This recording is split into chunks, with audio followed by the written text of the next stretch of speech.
Hello guys, అందరికీ రక్షాబంధన్ శుభాకాంక్షలు. ఈరోజు మనం విష్ణుమూర్తి పార్వతీదేవి ఏ విధంగా సోదరీమణులయ్యారో చెప్పుకొని పోతున్నాం.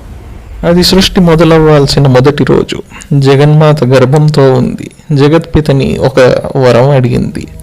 తాను స్త్రీత్వంలో ఉండేదానికన్నా పురుషత్వంలో ఉండేటువంటి విషయాలను తెలుసుకోవాలి అనింది. వెంటనే మహావిష్ణువుగా ఆమె రూపాంతరం చెందింది. మహావిష్ణువు యొక్క నాభీ కమలం నుండి బ్రహ్మదేవుడు ఉద్భవించాడు. ఇలా సృష్టి అనేటువంటిది మొదలై దిగ్విజయంగా ముందుకు సాగుతుంది. మళ్ళీ జగన్మాత స్త్రీ రూపాన్ని పొంది పుట్టాల్సిన అవసరం వచ్చింది. దేవేంద్రుడు రాక్షసుల చేత ఓడిపోయి భూమి మీద శక్తిహీనుడై పడిపోయేటువంటి సందర్భం ఆసన్నమయ్యింది. ఆయనకి ఈ భూమి మీద ఒక శివలింగం దర్శనమిచ్చింది.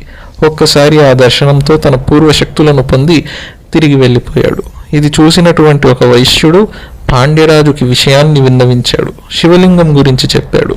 వెంటనే పాండ్యరాజు ఆ యొక్క శివలింగానికి మందిర నిర్మాణం చేపట్టాడు.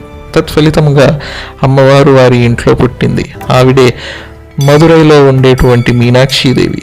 సుందరేశ్వరుణ్ణి చూసి వివాహం ఆడింది. ఆ వివాహం జరిపించడానికి తన యొక్క సోదరుడిగా శ్రీమన్నారాయణుడే కదిలొచ్చాడు. ఆ విధంగా తన నుండి వేరై మళ్ళీ తనకి వివాహం జరిపించినటువంటి శ్రీమన్నారాయణుడికి జగన్మాత రక్షాబంధనం రోజు రాఖీ కట్టి మరీ రక్షించమని కోరింది. ఈ విధంగా సోదరీమణులైనటువంటి ఈ జగన్మాత శ్రీమన్నారాయణుడు సృష్టిని గాడి తప్పకుండా దుష్ట శిక్షణ శిష్ట రక్షణ చేస్తూ నడిపిస్తూ ఉన్నారు.